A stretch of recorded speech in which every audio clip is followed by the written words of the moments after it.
Et si un seul outil pouvait tout nous montrer? La tendance, le momentum et les niveaux de support et de résistance importants, le tout en un seul coup d'œil. Bon, cet outil, il a un nom un peu impressionnant, Ishimoku Kinko Hyo, mais ne vous laissez pas intimider parce que son but, c'est justement de tout clarifier. Bienvenue. Aujourd'hui, on va s'attaquer à un gros morceau. On va démystifier ensemble le fameux nuage Ishimoku. Et on va voir pourquoi on l'appelle souvent l'indicateur tout en un du trader. Alors, voilà le programme. D'abord, on va voir ce qui le rend si complet. Ensuite, on va décortiquer les pièces du puzzle, les lignes, le nuage, le span. Après ça, on assemble tout pour créer une vraie stratégie. On regarde comment ça se comporte sur différentes unités de temps et on finit avec la règle d'or à connaître absolument. C'est parti. Première étape, pourquoi est-ce qu'on dit que c'est l'indicateur tout en un? Eh bien, comme c'est écrit, c'est parce que c'est beaucoup, beaucoup plus que quelques lignes tracées sur un graphique.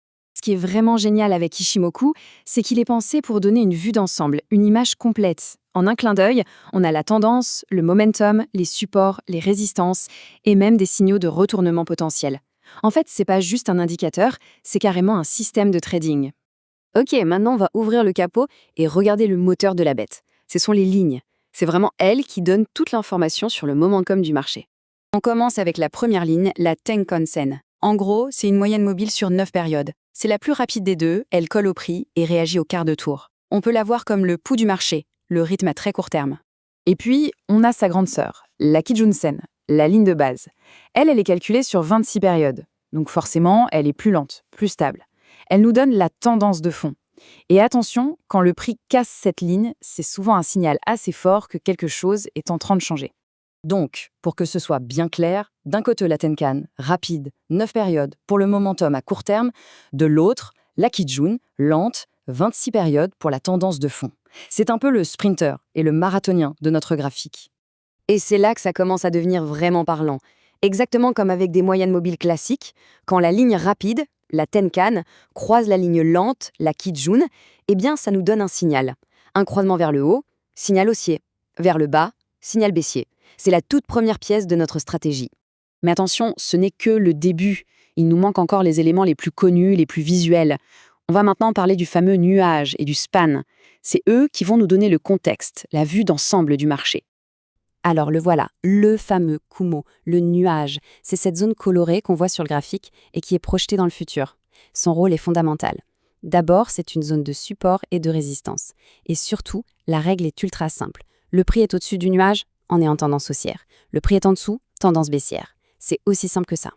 Et pour finir, la dernière pièce, la Chikou Span. Alors elle est un peu spéciale. C'est tout simplement le prix de clôture actuel, mais qu'on a décalé de 26 périodes en arrière.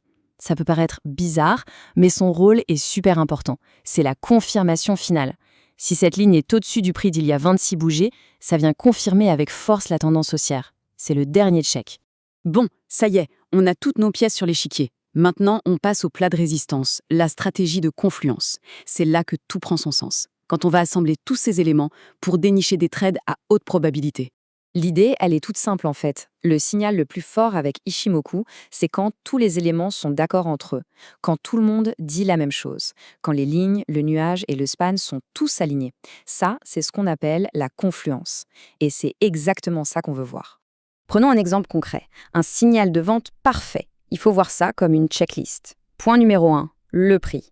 Est-ce qu'il a cassé et clôturé sous le nuage? Oui? Ok. Point numéro 2, les lignes.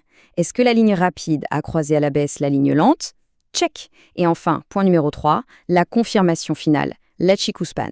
Est-ce qu'elle est bien en dessous du prix? Si on a coché ces 3 cases, alors là, on a une confluence baissière. Et ça, c'est super important de le comprendre. On ne peut pas juste se baser sur le croisement des lignes. Pourquoi? Parce que le prix peut très bien venir buter sur le nuage et repartir dans l'autre sens. Le nuage, c'est une grosse zone de support ou de résistance. Attendre que le prix le traverse, c'est vraiment la confirmation qu'il nous faut. Ok, un autre point super important, est-ce que cette stratégie marche pareil sur toutes les unités de temps? La réponse est non. La fiabilité du signal change énormément. Ce tableau est très parlant. En journalier, les signaux sont ultra fiables. C'est idéal pour du swing trading. Si on passe en horaire, ça reste très bon pour du day trading. Par contre, attention, dès qu'on descend sur des petites unités de temps comme le 15 minutes, ça se complique. Il y a beaucoup plus de bruit, de faux signaux. C'est beaucoup plus risqué. Donc, la règle à retenir, elle est simple comme bonjour. Plus l'unité de temps est grande, plus le signal est fort. C'est vrai pour Ishimoku, mais c'est une règle d'or pour quasiment toute l'analyse technique en fait. On arrive maintenant à la conclusion, à la fameuse règle d'or d'Ishimoku. Si on devait tout distiller en quelques mots, ce serait cela: confluence, confirmation et discipline. Alors, qu'est-ce qu'on doit garder en tête? Premièrement, toujours attendre la confluence. Ne pas se précipiter. Deuxièmement, utiliser le nuage pour gérer son risque. C'est parfait pour placer un stop-loss. Troisièmement, bien choisir son unité de temps et se souvenir que plus c'est petit, plus c'est risqué. Et enfin, ne jamais oublier qu'Ishimoku, c'est un jeu de probabilité, pas une boule de cristal. Finalement, le maître mot avec cette stratégie, c'est la patience. C'est vraiment l'atout numéro 1. Il faut voir ça comme un feu de circulation. On attend que tous les feux passent au vert avant d'appuyer sur l'accélérateur. C'est cette discipline qui fait toute la différence. Et on va finir sur une question qui résume un peu tout. Au fond, est-ce qu'Ishimoku est juste un indicateur de plus à ajouter sur un graphique, ou est-ce que c'est un système de trading à part entière? Franchement, quand on voit comment tout s'emboîte, la tendance, le momentum, le contexte, on se dit que ça ressemble beaucoup plus à un système complet, non?